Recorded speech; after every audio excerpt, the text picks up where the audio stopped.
দেখুন বন্ধুরা, এই সিন্ডারটি কেমনভাবে ওয়াশ করলে, কেমনভাবে ধুয়ে নিলে একদম ফ্রেশ সাদা সিন্ডার হয়ে যাবে, কালো সাদা। এই দেখুন, এখানে দাদাকে দেখাতে বলবো, একটু দেখাও দাদা।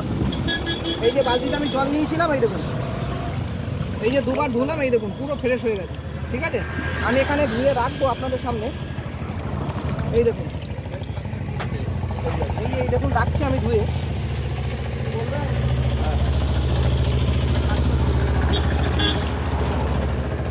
এই দেখুন, এখানে দেখতে পাচ্ছেন পুরো ফ্রেশ একদম। এই দেখুন, এখানে রাখছি, দেখুন এই দেখুন।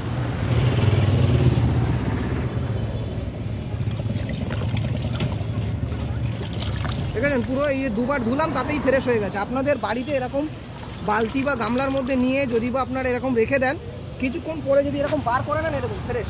দেখুন আমি ঢালু জায়গায় রেখেছি, এই দেখুন ফ্রেশ হয়ে গেছে। এইটা দেখাতে বলবো দাদাকে। এই যে যেটা ধুলো ছিল, এই যে এই দানাটা, আর দেখুন একটু ধুলাম, একটু জল, এই দেখুন জল দিয়ে দিয়েছি ওপরে। এই দেখুন, এই দেখুন জল দিয়ে দিলাম, দেখুন ফ্রেশ হয়ে গেছে তো দাদা। একটু ভিডিওটা এখানে ভালো করে ধরুন তো। হ্যাঁ, একদম ফ্রেশ হয়ে গেছে না? আর এই কালোটা একটু দেখাও, নোংরাটা যেটা ময়লা ছিল। তো এরকম ধরনের সিন্ডার, এই যে এরকম এই সিন্ডার যদি নিতে চান, আমার সাথে যোগাযোগ করুন, সুলভ মূল্যে পেয়ে যাবেন। বস্তা বস্তা সিন্ডার স্টক আছে প্রচুর পরিমাণে। নার্সারি বন্ধুরাও নিতে পারো, বাড়িতে যারা ছাদ বাগান করছেন তারাও নিতে পারেন। আমার ফোন নাম্বার 7980349631। সকলে ভালো থাকবেন, সুস্থ থাকবেন।